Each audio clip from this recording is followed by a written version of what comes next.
আমরা এখানে যারা আছি সবাই কি মুসলিম না অন্য ধর্মাবলম্বী কোনো ভাই আমাদের আছেন এখানে? আছেন। नबी का लब पर जो जिक्र है बे मिसाल आया कमाल आया।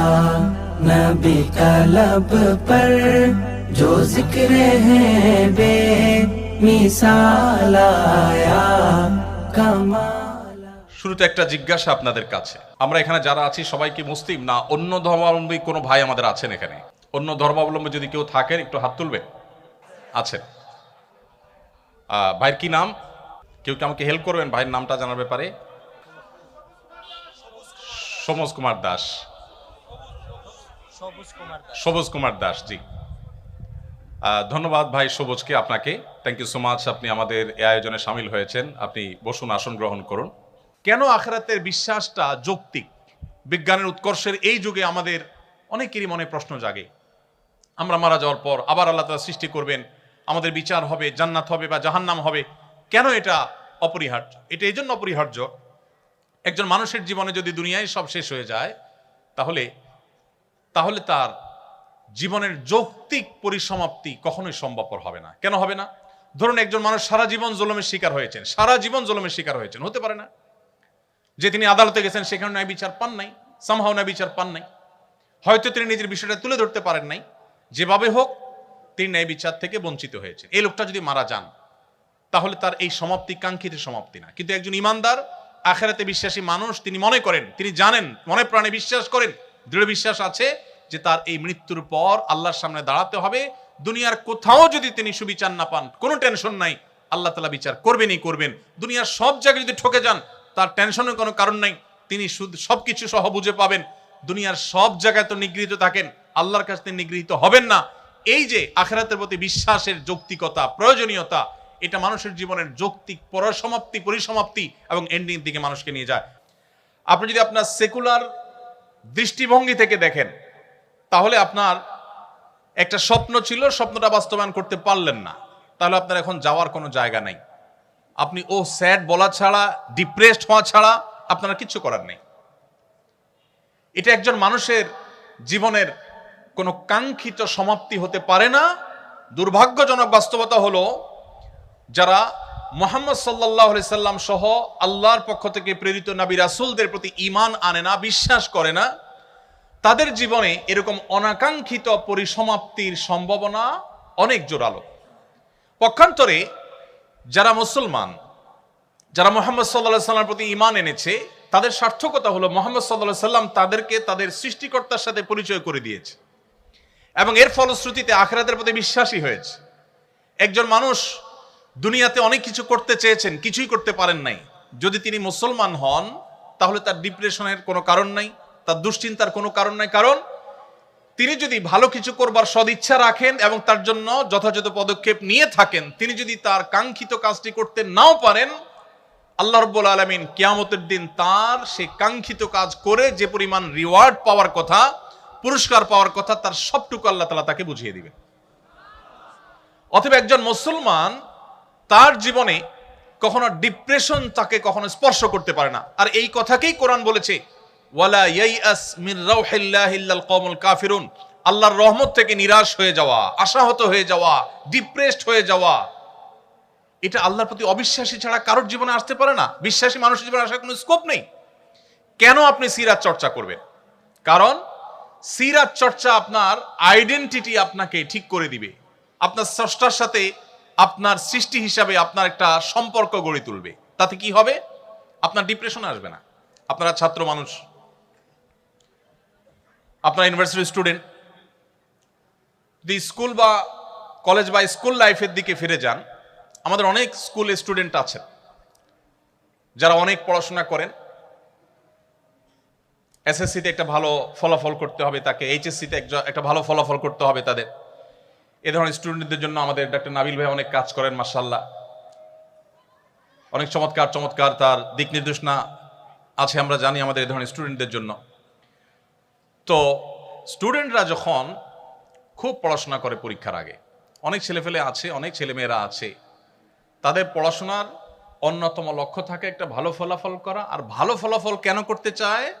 তার প্রাথমিক লক্ষ্য, চূড়ান্ত লক্ষ্য তো ঠিক আছে, ভালো কলেজে ভালো ভার্সিটিতে চান্স পাবে, ভালো ক্যারিয়ার বিল্ড আপ করবে। প্রাইমারি একটা লক্ষ্য থাকে, সেটা হলো পাশের বাসার আন্টিকে একটু দেখায় দেওয়া। আছে না নাই? কেন পাশে বাসার আন্টিকে দেখাইতে হবে? কারণ আন্টি এসে সারাদিন মায়ের কাছে তার ছেলে মেয়ের গল্প শোনায়, এগুলো শুনতে আর ভালো লাগে না। এই জন্য মাজায় গামছা বেঁধে অনেক স্টুডেন্ট নেমে যায় যে এবার কিছু একটা করতে হবে, আন্টির মুখ বন্ধ করতে হবে, ভালো কিছু করতে হবে। আচ্ছা, আমার প্রশ্ন হলো, এই ছাত্র অনেক পড়াশোনা করেছে, অনেক কষ্ট করেছে, পরীক্ষা দিয়েছে, আনফরচুনেটলি সে যা চেয়েছে সেই ফলাফল সে পায়নি, অর্থাৎ পাশাপাশি আন্টিকে আর দেখায় দেওয়া গেল না। এই ছেলের, এই শিক্ষার্থীর যাওয়ার জায়গাটা কোথায় আমাকে বলেন? কোনো যাওয়ার জায়গা আছে? তা দেখাইতে পারে নাই তো, আবার কবে কোন পরীক্ষা আসবে সেটাতে দেখাবে, এছাড়া তার আর কোনো যাওয়ার জায়গা নেই। তখন সে কি হয়ে যায়?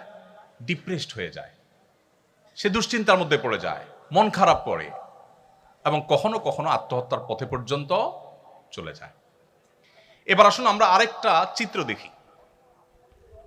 একজন স্টুডেন্ট যার জীবনে মোহাম্মদ সাল্লাল্লাহু আলাইহি সাল্লামের সিরাতের রিফ্লেকশন হয়েছে, যিনি মোহাম্মদ সাল্লাল্লাহু আলাইহি সাল্লামের জীবন ইতিহাসের সাথে পরিচিত হয়েছেন, তার জীবনীর সংস্রবে কখনো এসেছেন, তার ছোঁয়ায় কখনো তার থাকার সুযোগ হয়েছে।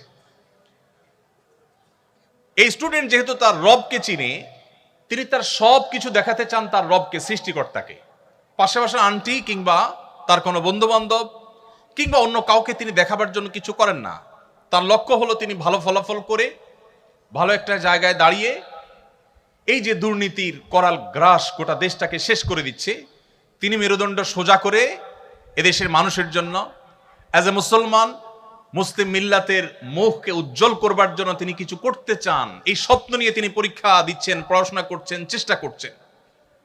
যদি তিনি তার সে চেষ্টা সফল হন, ব্যাটে বলে হয় তো আলহামদুলিল্লাহ, যদি না হয় তাহলে তার সান্ত্বনার জায়গা হলো যে আল্লাহ রাব্বুল আলামিন ইনপুট দেখেন না, আল্লাহ তাআলা আউটপুট দেখেন না, আল্লাহ তাআলা ইনপুট দেখেন। আল্লাহ চেষ্টা দেখেন, ফলাফল দেখেন না। দুনিয়ার মানুষ ফলাফল দেখে, আল্লাহ রাব্বুল আলামিন ফলাফল দেখে মানুষকে তার বিনিময় সব সময় দেন না, সব সময় দেন না। আল্লাহ তাআলা দেখেন বান্দার প্রচেষ্টা। যদি আল্লাহ তাআলা আউটপুট দেখে সব সময় বিনিময় দিতেন, তাহলে বহু নবী রাসূল পৃথিবীতে এসেছেন যারা যুগ যুগ ধরে ইসলাম প্রচারে কাজ করার পরও দেখা গেছে তাদের কথা হয়তো একজন মানুষ শুনেছে কিংবা একজনও শুনেনি। হয়রাজ আমাদের মধ্যে বহু লোক আছে যাদের লক্ষ লক্ষ ফলোয়ার্স, অনেক ভক্ত অনুরক্ত। তো আল্লাহ রাব্বুল আলামিন চেষ্টা দেখবেন। সো একজন তরুণ তিনি যখন মুহাম্মদ সাল্লাল্লাহু আলাইহি সাল্লামের সিরাতকে তার জীবনে অবলম্বন হিসাবে ঠিক করে নেয়, সিরাতকে সে যখন সামনে রাখে, তখন তার জীবনে সে কাঙ্ক্ষিত জিনিসটা যদি নাও পান, তিনি ডিপ্রেসড হন না। কারণ তিনি জানেন যে আল্লাহ রাব্বুল আলামিন দেখবেন আমার নিয়ত, ইন্নামাল আমালু বিন্নিয়াত, আমি কোন উদ্দেশ্যে করেছি এটা আল্লাহ দেখবেন, আমার চেষ্টা আল্লাহ তাআলা দেখবেন। বাস, আমার নিয়ত ভালো ছিল, চেষ্টায় ত্রুটি ছিল না, আল্লাহ তাআলা রিওয়ার্ড শতভাগ আমাকে দিয়ে দিবেন। সো তার কোনো ডিপ্রেশনের কোনো কারণ থাকতে পারে না। সময়ত উপস্থিতি, কেন সিরাত চর্চা আমাদের করতে হবে? কারণ সিরাত আমাদেরকে আমাদের রবের সাথে আমাদের পরিচয় করিয়ে দেয়, আমাদের সৃষ্টিকর্তার সাথে আমাদের সম্পর্ক করে দেয়, যার ফলশ্রুতিতে আমাদের আইডেন্টিটি, আমাদের আত্মপরিচয়, এটা আমাদের মাথায় সবসময় জাগরুক থাকে। এটি আমাদেরকে পরিচালিত করে সঠিকতার পথে, সুন্দরের পথে, এবং আমাদের জীবনে একটা আদর্শিক ভিত্তি দাঁড়ায়। অস্ট্রেলিয়ার কোন একজন গবেষক, নামটি আমার মনে নাই, অনেক আগে কোথাও পড়েছি, হারিয়ে ফেলেছি, তিনি বলেছেন যে এই পৃথিবীতে আমরা কেন এসেছি আমি জানি না, তবে এটুকু নিশ্চিত, খেয়ে পরে দিন পার করার জন্য আমরা এই পৃথিবীতে আসিনি। দেখুন, জন্মের পর থেকে আমরা যত চেষ্টা করছি, যত পরিশ্রম করছি, যত সাধনা করছি, সবগুলোর সারসংক্ষেপ হলো আমরা রুটি রুজি আহরণ করছি, সেটি ভোগ করছি, একটা পর্যায়ে আমরা মারা যাচ্ছি, কালের গর্ভে হারিয়ে যাচ্ছি। তাহলে জীবনের প্রাপ্তিটা কি, লক্ষ্যটা কি? আমার চূড়ান্ত যাওয়ার জায়গাটা কোথায়? নবী করিম সাল্লাল্লাহু আলাইহি সাল্লাম আমাদের সেই প্রশ্নের উত্তর দিয়েছেন যে আমাদের জীবনের এই সকল কর্মকাণ্ডের প্রাপ্তি অপ্রাপ্তির হিসাব মেলাবার জন্য আল্লাহ তাআলা ইয়াউমুল আখিরা প্রতিষ্ঠা করবেন। যিনি আমাদেরকে শূন্য থেকে সৃষ্টি করেছেন, তিনি আমাদেরকে মাটির সাথে মিশিয়ে যাওয়ার পর আবার সেখান থেকে আমাদেরকে সৃষ্টি করবেন এবং আমাদের প্রাপ্য বুঝিয়ে দিবেন। যার কারণে একজন মুসলমান তিনি আদর্শের ভিত্তিতে, তার আদর্শিক একটা ভিত্তির উপর তার জীবন দাঁড়ায়, তার আইডেন্টিটি তৈরি হয়, তার আত্মপরিচয় তৈরি হয়। আপনারা বিশ্ববিদ্যালয়ের শিক্ষার্থী, আপনারা আমার চাইতে ভালো করে জানবেন, কখনো শিক্ষার নামে, কখনো সংস্কৃতির নামে, কখনো বিনোদনের নামে, বিভিন্ন সময় নানা নামে আজকের বিশ্বের মুসলিম তরুণদের আইডেন্টিটি নষ্ট করবার নানামুখী ষড়যন্ত্র চলমান আছে। আপনারা দেখবেন বেশ কিছু মুখরোচক স্লোগান শোনা যায়। আমাদেরকে মানবতাবাদী মানুষ হওয়ার সবক সকাল বিকাল দিতে আপনারা শুনবেন। কাদেরকে শুনবেন?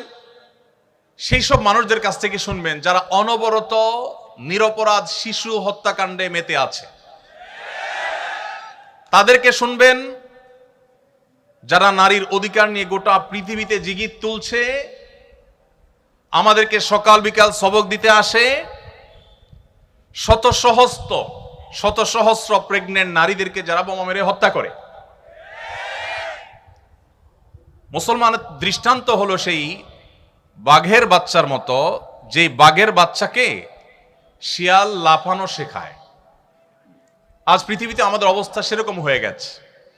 আমরা সেই মুহাম্মদ সাল্লাল্লাহু আলাইহি সাল্লামের উম্মত, যে মুহাম্মদ সাল্লাল্লাহু আলাইহি সাল্লাম পৃথিবীর আলো দেখবার আগেই তার জন্মদাতা পিতাকে হারিয়েছেন, মায়ের গর্ভে থাকতেই বাবাকে হারিয়েছেন, জন্মের পরপর তার মমতাময়ী মাকে হারিয়েছেন।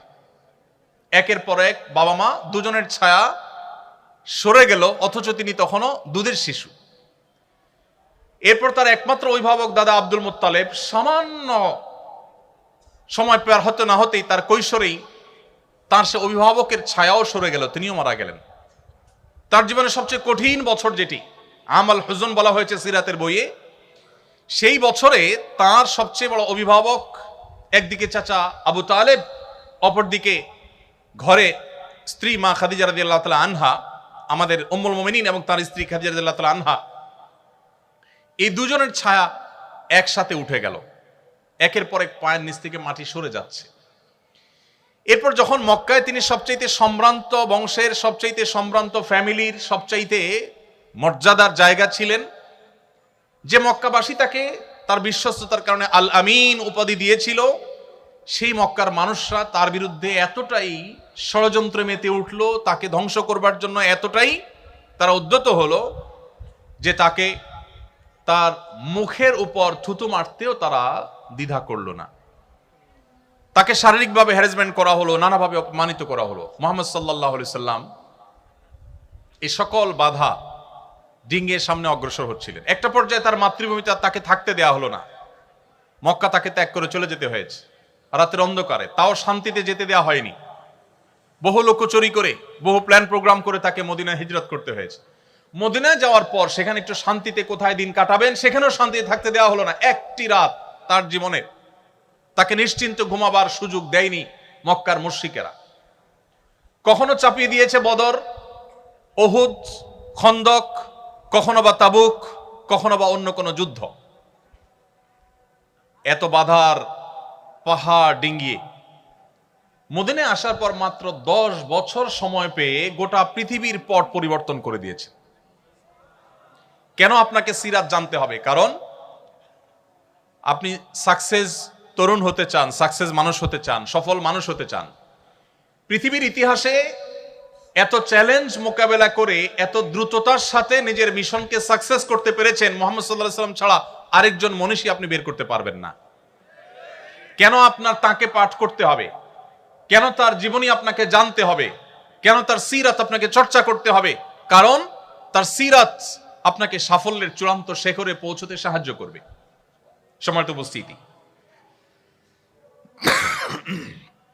আজ মুসলিম তরুণদের আত্মপরিচয় দূর করবার জন্য যে নানামুখী ষড়যন্ত্র চলমান আছে, সেই ষড়যন্ত্রগুলো সম্পর্কে আপনারা খুব ভালো করে জানেন। আমাদেরকে মানবতাবাদের সবক যারা শেখায় তারা জানে না মুসলমানকে আসলে আলাদা করে মানবতাবাদের সবক শেখানোর প্রয়োজন। পৃথিবীকে মানবতার শিক্ষাই দিয়েছে প্রথমে মুসলমানরা। মুহাম্মদ সাল্লাল্লাহু আলাইহি সাল্লামের চাইতে বেশি মানবতার শিক্ষা পৃথিবীতে কেউ কাউকে কখনো দিতে পারেনি। মুহাম্মদ সাল্লাল্লাহু আলাইহি সাল্লাম সেই মানুষ যার শুধু মানবতার বিষয়ে শত সহস্র আলোচনা করে তার মানবিক দিকটাকে পরিপূর্ণভাবে তুলে ধরা আমাদের দ্বারা সম্ভব নয়, আমরা সেদিকে যাচ্ছি না। তো আত্মপরিচয়হীনতা দূর করে আমাদের নিজস্ব সংস্কৃতির প্রতি অনুরাগী হতে আমাদেরকে সাহায্য করবে যদি আমরা নবী সাল্লাল্লাহু আলাইহি ওয়াসাল্লাম সিরাত পাঠ করি। নাম্বার 2, আপনারা সবাই তরুণ, অনেকে আছেন যে বাবা মার যথেষ্ট অর্থ সম্পদ আছে, পারিবারিক ভিত্তি যথেষ্ট স্ট্রং এবং মজবুত। এত সত্ত্বেও আমাদের সামনে যে পথ চলা, সেই পথ চলা কি সব সময় মসৃণ হয় না কখনো কখনো কণ্টকাকীর্ণ হতে পারে? মসৃণ থাকবে সব সময় আমাদের জীবনে পথ চলা? বরং বাস্তবতা হলো আল্লাহ রাব্বুল আলামিন কোরআনে কারীমে একাধিক জায়গায় এই বিষয়টি আল্লাহ তাআলা উল্লেখ করেছেন যে মানুষের পুরো জীবনটাই সংগ্রামী জীবন। প্রত্যেকটা স্টেপেই তাকে সংগ্রাম করতে হয়, সংগ্রাম করে করে তাকে এগোতে হয়। তো আপনি একজন তরুণ হিসেবে প্রতিকূলতা ঠেলে আপনি যদি সাফল্যের শেখরে পৌঁছতে চান, তাহলে মুহাম্মদ সাল্লাল্লাহু আলাইহি ওয়াসাল্লামের সিরাত আপনাকে পাঠ করতে হবে, তাহলে আপনাকে সিরাত চর্চা করতে হবে। কারণ কিভাবে চরম বিপদেও ধৈর্য ধারণ করতে হয়, অত্যন্ত প্রত্যয়ী এবং দৃঢ়পদ থাকতে হয়, এটা মুহাম্মদ সাল্লাল্লাহু আলাইহি ওয়াসাল্লামের জীবনের প্রতিটি পৃষ্ঠায় পৃষ্ঠায়, প্রতিটি পাতায় পাতায় আপনি পাবেন। আপনি মুহাম্মদ সাল্লাল্লাহু আলাইহি ওয়াসাল্লামের জীবনের ইতিহাস যদি খোলেন, প্রতিটি পাতায় দেখতে পাবেন একের পর এক চ্যালেঞ্জ কিভাবে তিনি মোকাবেলা করেছেন। সবচেয়ে ইন্টারেস্টিং বিষয় হলো এত বাধা সত্ত্বেও কোন ইতিহাসবিদরা, এমনকি অমুসলিমদের লেখা যে সমস্ত জীবন চরিত্র আছে মুহাম্মদ সাল্লাল্লাহু আলাইহি ওয়াসাল্লামের, তার কোনটিতেও আপনি এটি দেখাতে পারবেন না যে মুহাম্মদ সাল্লাল্লাহু আলাইহি ওয়াসাল্লাম এত টেনশনে, এত চাপে, এত মানসিক প্রেসারে তিনি কখনো নাউজুবিল্লাহ খেই হারিয়ে ফেলেছেন, রেগে গেছেন, কাউকে সরি বলতে হয়েছে। তার জীবনে এরকম কোনো অধ্যায় আসেনি। যদি আপনি প্রতিকূলতা ঠেলে আপনার তারুণ্যকে সাফল্যের সর্বোচ্চ শেখরে নিতে চান, তাহলে আপনাকে সিরাত চর্চা করতে হবে। কারণ মুহাম্মদ সাল্লাল্লাহু আলাইহি সাল্লাম তার জীবনে যতটা প্রতিকূলতা ঠেলে তার মিশন ইসলামকে, তাওহীদকে, আল্লাহর একত্ববাদকে পৃথিবীতে সবচেয়ে বলিষ্ঠভাবে প্রতিষ্ঠিত করে গেছেন, এটি পৃথিবীতে অন্য কোন মনীষী করতে পারেনি। মাত্র 23 বছর সময় পেয়েছেন। নবুয়তের দায়িত্ব বুঝে পাওয়ার পর মাত্র 23 বছরের মধ্যে গোটা বিশ্বের পট পরিবর্তন করে দিয়েছেন, রুট চেঞ্জ করে দিয়েছেন, ইতিহাস পরিবর্তন করে দিয়েছেন। এবং আজও পর্যন্ত পৃথিবীর ইতিহাসে যত মানুষ এসেছে, কিয়ামত পর্যন্ত যত মানুষ আসবে, মুহাম্মদ সাল্লাল্লাহু আলাইহি সাল্লামের চাইতে জনপ্রিয়, তাকে যত মানুষ ভালোবাসে, এত বেশি মানুষের ভালোবাসা পৃথিবীর ইতিহাসে কেউ অর্জন করতে পারে নাই, কিয়ামত পর্যন্ত কেউ পারবেও না।